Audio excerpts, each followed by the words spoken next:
Hi, this is Kendra. Thanks for stopping by for my Manifest series. The first topic that I want to talk to you about in this series is about finding Mr. and Mrs. Right.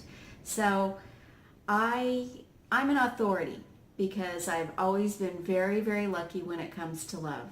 I always had a great amount of romances in my life, and although they didn't all end up, perfectly, most of them did, and I'm still good friends with a handful of my old boyfriends.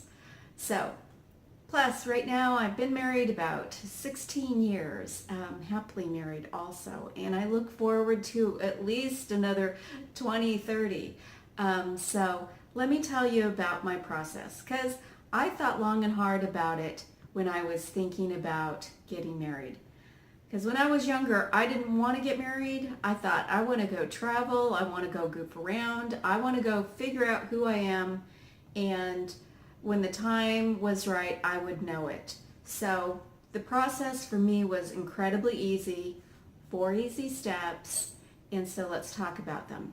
All right, first step, you do have to build your life without a partner. You've got to go travel, see the world, take up some hobbies, build a career. You need to get to the point where you're incredibly happy on your own. Once you're there, then you can start looking for a mate. Okay? So the second step number 2, it would be really good to spend a fair amount of time by yourself. So when you're alone and feeling lonely, it's the best time to get out your notebook and start jotting down characteristics that you're looking for in a mate. And this is a very private list, so jot down, 10, 20 different adjectives for your mate that describe your mate. And then hone that down, narrow that down to 4. You just want 4 adjectives. And don't worry, don't judge yourself, and don't even consider that somebody else might judge you. If you're looking for somebody who makes a lot of money and that's very generous, make that your priority. You know what you want, you know what you need, and especially if you're a career woman who makes a lot of money, has a really good career, you want to be equally matched with somebody because you work hard and you don't want to have to take care of somebody. So if it comes down to it, just put whatever you feel is most important when you're looking for someone. And then step number 3, you kind of have to start living outside of your box a little bit. Travel outside of your neighborhood. Spend more time alone, but continue to be incredibly outgoing. I think it's easier for people to connect sometimes when they're by themselves. So I just ask that you continue to be incredibly friendly, helpful, outgoing. I'm not saying complete extrovert. That's not necessary. But let's just say, for example, you're doing your grocery shopping. If your cart happens to run into somebody else's cart and it's a good-looking guy, just make sure that you excuse yourself. You don't have to start up a conversation, and you don't have to whip your hand out as a hi, I'm, so-and-so gesture. But in every, opportunity that you get to, smile at someone, say hello, be friendly, just go for it. So you never know. Then the other thing, the last step number 4, you have to be incredibly open-minded.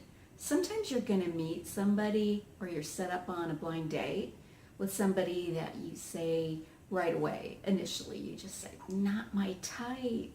Who cares? You could just blow that out of the water. Who cares what type you're looking for? That's probably the reason you're still single. All right, so the reason that I say that is because, first of all, even if you don't click with somebody, it's always good to make a new friend, because you never know. That individual, he may introduce you to his boss, his brother, his cousin. So just keep your doors open to meeting people, even though you don't think it's, the right look for you. You just never know who this individual knows.